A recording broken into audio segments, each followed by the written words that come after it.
Welcome to Agoracom's Small Cap Breaking News, your daily go-to source for the best small cap headlines for over 65 million investors since 2007.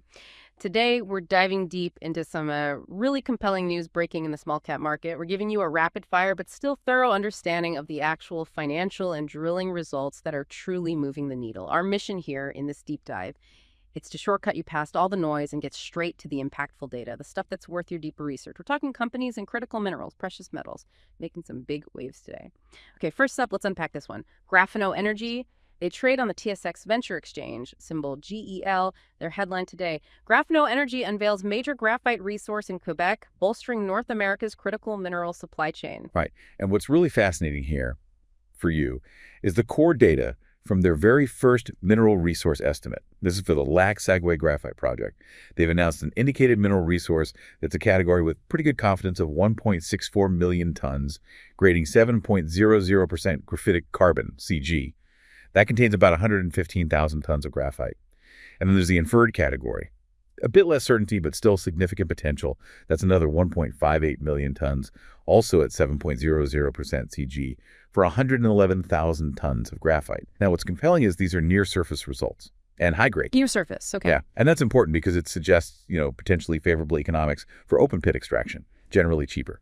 So when the headline talks about bolstering North America's critical mineral supply chain, how does this specific resource estimate actually connect to that bigger picture? Well, the CEO, Luisa Moreno, she put it quite clearly. She said, this resource estimate underscores the potential of both LAB and Standard to become a significant source of high-grade graphite in North America. And graphite, as you know, it's absolutely essential for EV batteries, energy storage. Right. Huge demand growth there. Exactly.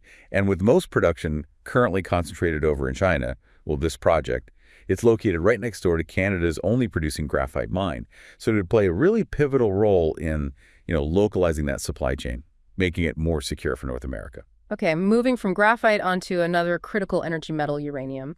CanAlaska Uranium, trading on the TSX Venture, CVV, and OTCQX under CVUF. Their big news today. CanAlaska Uranium hits high-grade milestone with assays up to 85.4% at Pike Zone. 85%. Yeah, this work gets really interesting. Really interesting.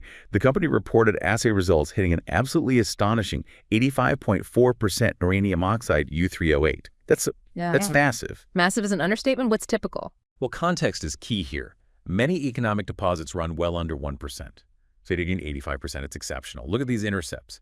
Drill hole WMA 07901 hit 8.6 meters, grading 34.59% U₃O₈. And that included 5.5 meters at 53.90%. Just incredible numbers. And another one, WMA 07601, returned 14.8 meters at 14.71% U₃O₈. And that included the peak, that 85.4% U₃O₈, over a full meter. And it's not just one or two holes. 22 of the 29 holes drilled in this Pike Zone showed uranium mineralization. It extends over 250 meters of strike length. And crucially, it remains open in all directions. Wow. Okay, that certainly sounds like a breakthrough. How does their CEO view these results? What's the official take? Well, Corey Bullock, CanAlaska's CEO, he expressed a very clear confidence. He said, Pike Zone continues to deliver exceptional uranium grades in assay. And he added, the time is now for new high-grade uranium discoveries like Pike Zone to come to the forefront. If you connect this to the bigger picture, you've got a market hungry for secure high-grade uranium. Global demand for nuclear energy is surging, so results like these, they're incredibly significant. They point towards something potentially very economic. Okay, let's shift gears now to precious metals. Cerrado Gold Inc., their CERT on the TSX Venture and CRDOF on the OTCQX. Headline today, Cerrado Gold delivers steady Q2 output and advances key development projects across 3 continents. Right. So this company, they produced 11,437 gold equivalent ounces in Q2 2025. That's from their Minera Don Nicolas mine down in Argentina. It's a slight increase, actually, from the 11,163 ounces they did the quarter before.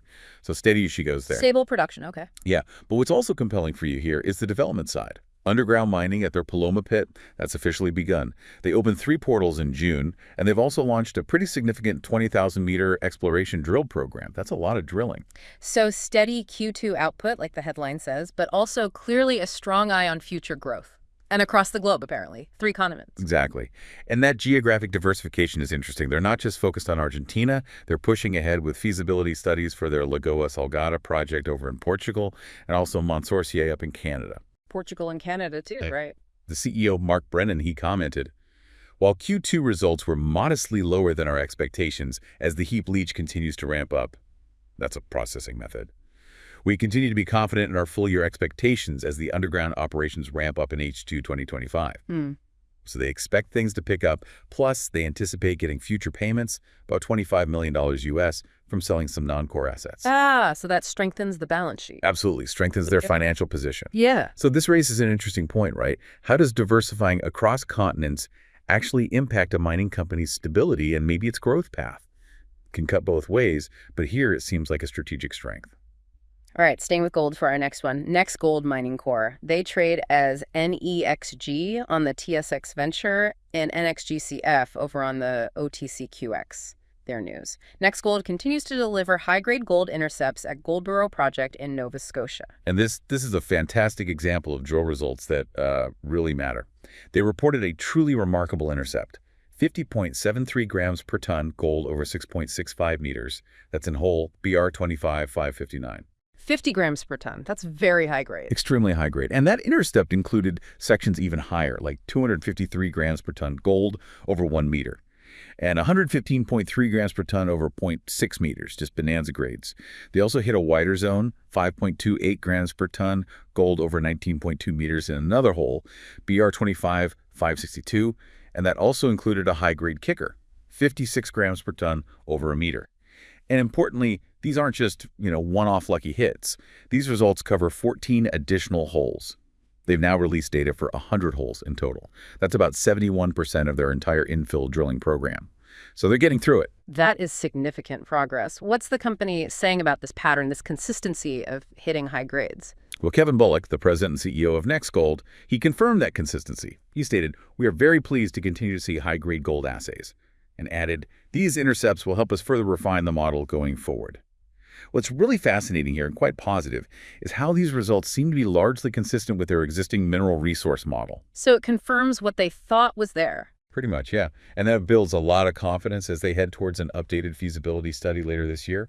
Plus, they're even finding some new gold zones in areas that were previously under-drilled, so potential upside too.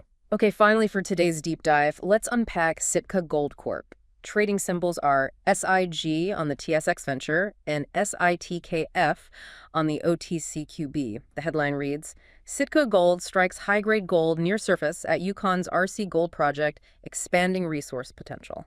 Right, and the standout result for you here comes from their saddle zone, hole DDRC-CC 25087. It returned 47.6 meters, grading 2.09 grams per ton gold. And crucially, that's from just 33.5 meters depth.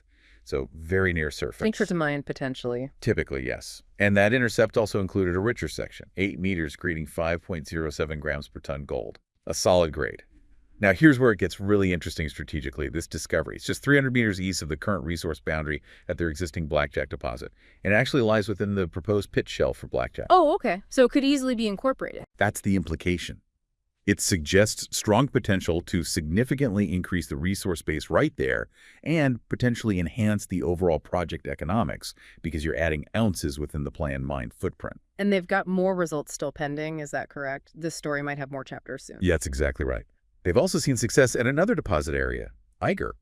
Hole DDR-CCC 25079 hit a very long interval, 369 meters, grading 0.46 grams per ton gold. Lower grade, but a huge intercept. Corco, the CEO of Sitka Gold, he highlighted that these results, quote, "demonstrate the potential of this area to add significant ounces to our existing gold resources." And he also pointed out it supports the possibility that this saddle zone could actually link up the gold mineralization between the Blackjack and Eiger deposits, kind of connect the dots. Connecting the deposits would be huge. Could be, yeah. Good. And with over 12,900 meters of drilling results still pending from their big 30,000-meter program. Yeah, this could definitely be a major growth story unfolding. Lots more news to come, potentially. So we've covered some really compelling news today from the small cap world. We focused on those specific financial results, the drilling results, the numbers that really illustrate the potential these companies might hold. from critical minerals, vital for the energy transition, to these significant gold and uranium discoveries.